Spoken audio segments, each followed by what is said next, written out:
네, 중국 정부의 경기 부양에 대한 기대감과 함께 최근 지속적인 주가 하락에 따른 가격 메리트까지 부각되면서 기계와 철강, 화학 같은 중국 관련주들의 상승세가 최근 들어서 눈에 띄고 있습니다. 어제 기계업종 지수가 2.53%가 오르면서 전 업종 가운데서 가장 높은 상승률을 기록하는 모습이었고요. 특히 두산 인프라코어 같은 경우에는 중국 경기 부양 뉴스와 함께 당초에 소폭 적자가 예상됐던 손익이 흑자로 돌아설 수도 있다는 소식까지 나오면서 어제 급등에 이어서 오늘도 상승세를 기록하고 있습니다. 하지만 투자 심리가 살아나고 있는 중국 관련주에 대해서 KDB 대우증권 성기종 연구원은 중국 관련주들의 경우 현재 실물 경기 위축과 경기 부양에 대한 기대감이 뒤섞인 혼조 상태에 있다고 분석을 했습니다. 중국의 경기 부양책이 가시화되면 그동안의 하락폭을 상당 부분 만회할 수가 있겠지만 본격적인 반등 모멘텀은 실물 경기 회복이 뒤따라할 것이라고 분석을 하기도 했습니다. 자, 그럼 과연 최근 중국 관련주의 반등이 믿을 만한 것인지 앞으로 추가 상승이 가능하다면 어떤 종목이 가장 투자가 유망한지 알아보도록 하겠습니다. 가장 먼저 솔로몬 투자증권 오목교 YG클래스 정영훈 대리의 답변부터 확인해 드릴게요. 정영훈 대리께서는 두산 인프라코어 말씀을 해주셨습니다. 하반기 중국 시장 회복에 대한 기대감이 유효하고 실적 부진 실망감은 이미 주가에 반영됐다고 분석하셨네요. 다음으로 토러스 투자증권 영업부의 황혜수 주임 역시 두산 인프라코어 주목하고 계십니다. 2분기 실적 예상치를 상회할 것으로 전망하셨고요. 중국과 미국의 경기 부양책 최대 수혜를 입을 것으로 보고 계십니다. 끝으로 동양증권 금융센터 삼성역 지점의 박진희 차장 동양기전 말씀해 주셨는데요. 낙폭과대에 따른 가격 메리트를 꼽아주셨습니다. 자, 이처럼 객장의 관심은 기계주 쪽으로 모아지고 있는 모습인데요. 그렇다면 이분의 의견은 어떨지도 궁금합니다. 한화투자증권 대치지점으로 가보죠. 손재무 차장과 함께하겠습니다.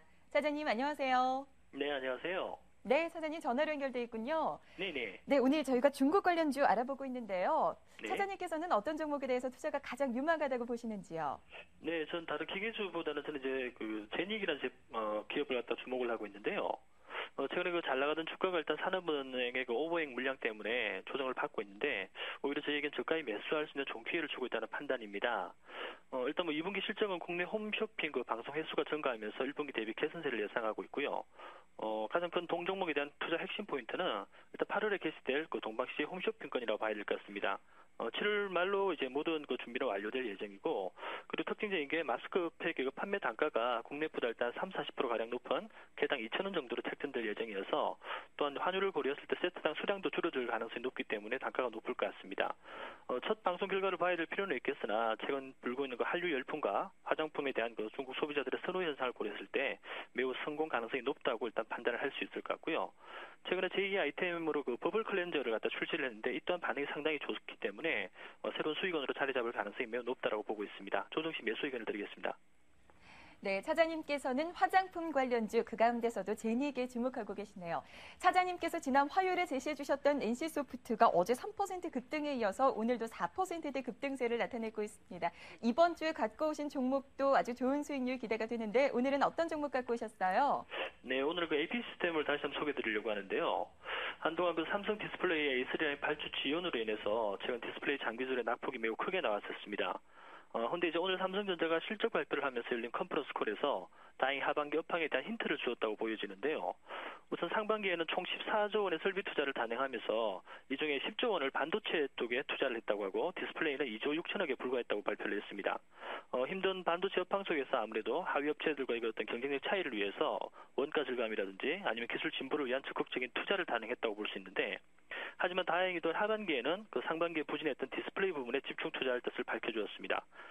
특히 시장의 관심도가 높은 플렉스블 디스플레이 양산을 위한 설비 투자도 진행됨을 밝혀줬는데요.